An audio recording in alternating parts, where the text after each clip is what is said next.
Pag-aaral sa ating mga batas. Libre, walang bayad. Hashtag may batas pala.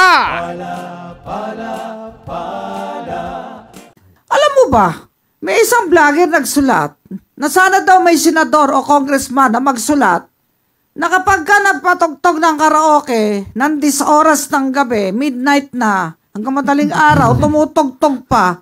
At pagkatapos ay wala sa tono yung tugtog. Eh, siyempre kung nasa tono, matutulog ka na mahimbing. Ako nga, pag natulog minsan, may music background pa eh. Para makatulog ako. Eh, pero kung parang pinipiyak na arinola yung boses, ay talaga, at wala pa sa nota. Minor, eh nakaw. Ayan nga, sabi ko siguro magkakaroon din yan.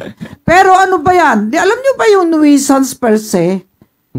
Kapag ka isang bagay ay nakakairita, ay nakakasama sa tenga, yung lalo yung decibels niya, sobrang lakas. Nakakabingi kaya yun. Nakasira ng tenga. O, tapos lasing pa yung kumakanta.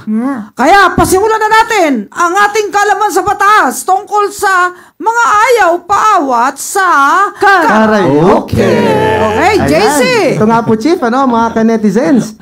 Mahilig ka ba mag-videoke o mag-karaoke? May mga kapitbahay ka ba na bet ang pagpapatugtog ng maingay na gamit kahit madaling araw na?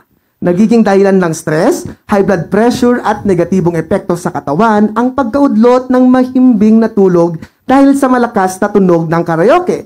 Minsan nga may ilang kaso na umabot na sa Korte Suprema na ang sanhi ng patayan ay ang pagkanta lamang ng My Way sa karaoke. Yes. Kaya naman, mas mabuti kung aalamin natin ang mga batas ukol sa pag-iingay, lalo na ngayong holiday season. Hindi, pagka naman araw, okay lang eh. Ano naman yung madaling araw? Alas 12 na ng gabi eh. Sabi, Cinderella, Cinderella shoes na eh. Uwi na eh. Ano nangyari dyan? Anong kaso yan? Alarms and candles! May kulong yan. Yan, isang krimen ang pagdudulot ng kaguluhan o istorbo sa kapayapaan. Ang pakikibahagi sa anumang libangan na nakakagambala sa kapayapaan sa ilalim ng Article 155 Paragraph C ng ating Revised Penal Code as amended ay pinaparusahan ng pagkakakulong na aabot sa 1 araw hanggang 30 araw o multa na hindi lalagpas sa 40,000 pesos. Alam mo, ang baba kasi ng penalty, 1930 Revised Penal Code pa yan eh.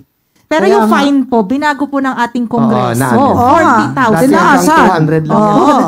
Pero kung tataasan, wala na magpatutugtog ng malakas. Eh, may earplug na eh. Pwede mo na ilagay sa tenga mo yung para madinig mo yung music eh. Ayun. Gusto ko makakita ng nagkakaraoke na. Mayroong mga earplug sa tenga. Kanya-kanya Sila lang nagkakarinigan. Pwede naman yun Ay ako pag nagpa-practice ako ng awit, naka-earphone ako. Ako lang nakakarinig ng boses ko eh. O sige nga, ano yan? Okay. Ayan, meron naman tayong tinatawag na unjust vexation. Karapatan ng bawat isa sa atin ang magkaroon ng peace of mind o kapayapaan ng isip. Kaya naman isang krimen sa ilalim ng Article 288 ng RPC as amended ang unjust vexation o mga gawi at kilos na hindi makatarungan na nakakaanoy, nakakairita o nangyayamot sa kapwa o ibang tao na hindi sinamahan ng karahasan. Mapang-inis, in short.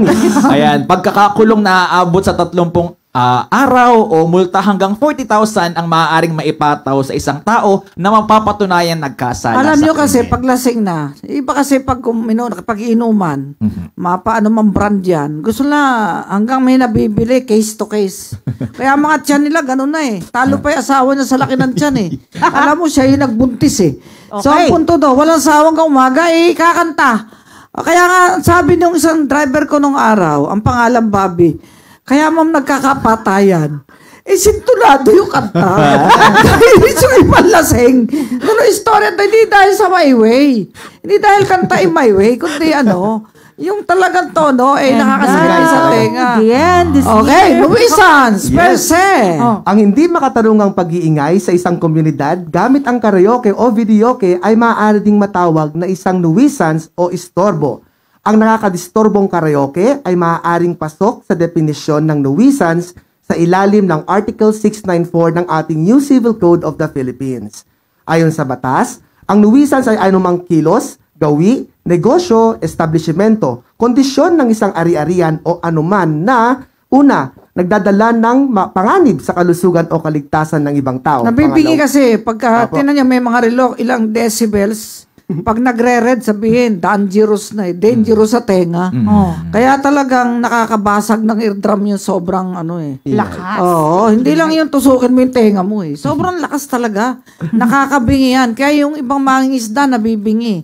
Sabi nga yung dumulusong sa ilalim ng dagat, nabibingi. Oo. Ayan, nakakainis, nakakayamot, Pangatlo, tsaka immoral. o hididisente. Pang-apat, humahadlang sa pampublikong daanan. Panlima, pumipigil sa paggamit ng isang ari-arian. Paano naman po mareresolba ang nuisance? Sa ilalim po ng New Civil Code, maaaring magpadala ng sulat o demand letter ang agrabyado sa isang tao na ipatigil ang nasabing nuisance. Mas makakabuti na rin po na idaan muna sa katarungang pambarangay ang nasabing nuisance upang maisaayos ang hidwaan sa pamamagitan ng conciliation or mediation proceedings. Kung hindi naman po ito masusunod, maaari na pong magsampa ng kriminal na kaso sa ilalim ng Revised Penal Code o sibil na kaso para matigil ang nuisance. Ang agrabyado ay maaari ring humingi ng tulong sa lokal na pamahalaan o otoridad upang mapatigil ang nuisance. Ayan, kaya naman tandaan, okay lang ang mag-enjoy at maglibang,